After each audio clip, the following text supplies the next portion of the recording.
السلام علیکم ورحمۃ اللہ وبرکاتہ۔ یہ ایک حصہ ہے سیرت نبی کا جو میں آپ کے سامنے بیان کرنے جا رہی ہوں۔ مقابلے کی مختلف تدبیریں، یعنی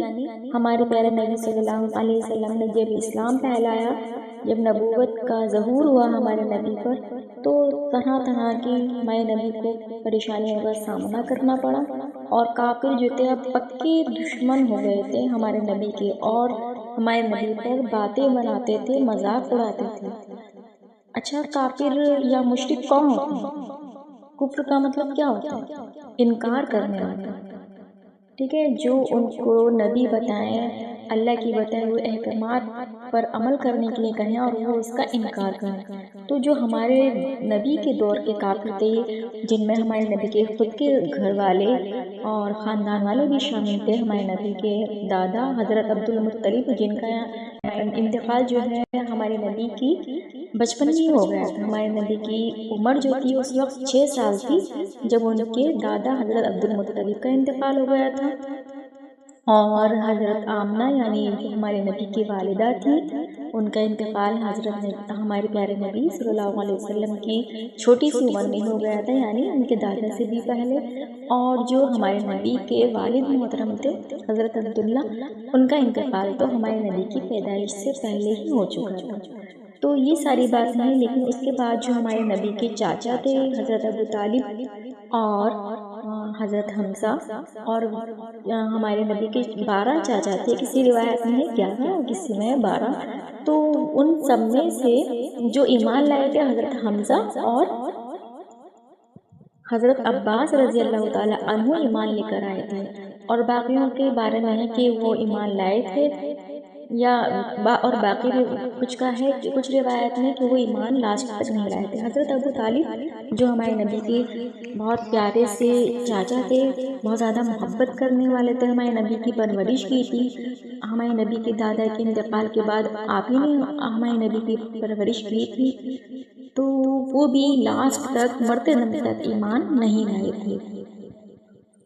تو اس میں سے جو کافر تھے، جو شرک پر آمادہ تھے، دیکھیں ان کی کیا حالت تھی، کیا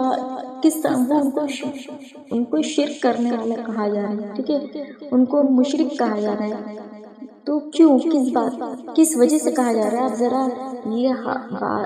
سنیے کہ ان کی کیا نشانیاں تھیں، اور ذرا سب اپنے آپ کو چیک کیجیے کہ ہم کس کیٹیگری میں کھڑے ہیں۔ دیکھیں ان کا کیا تھا کہ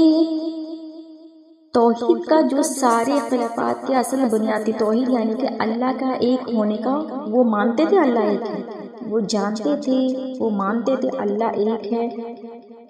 اور اللہ کی صفات جو ہے وہ ایک ہے، اللہ کے سوا جو ہے اللہ سے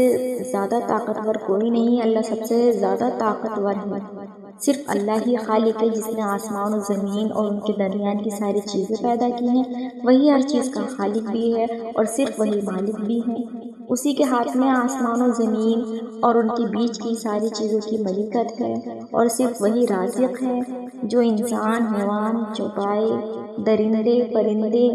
غرض ہر چیز کو روزی دیتا ہے، اور صرف وہی مدبر ہے جو آسمان و زمین تک سارا انتظام چلاتا ہے، اور چھوٹی بڑی ہر چیز یہاں تک کہ چیونٹی اور ذرے تک کے معاملات کا انتظام بھی کرتا ہے، اور صرف وہی آسمان اور زمین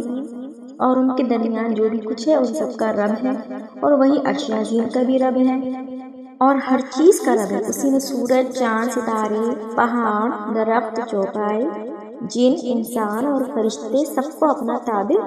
بنا کر رکھا ہے، اور سب کے سب اس کے سامنے جھکے ہوئے ہیں۔ وہ جس کو چاہے پناہ دے دیتا ہے، کوئی پکڑ نہیں سکتا، اور جس کو چاہے پکڑ لے تو کوئی اس کو پناہ نہیں دے سکتا۔ مطلب کیا ہے اس کا کہ اگر اللہ تعالیٰ کسی کو بچانا چاہ رہے ہیں کسی مصیبت سے، کسی پریشانی سے، تو دنیا میں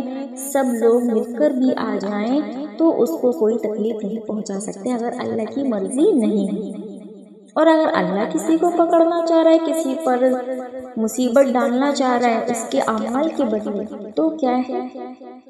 کوئی اس کو بچانے والا نہیں، کوئی دنیا سارے لوگ بھی ایک جگہ جمع ہو جائیں تو وہ مل کر اس کو نہیں بچا سکتے۔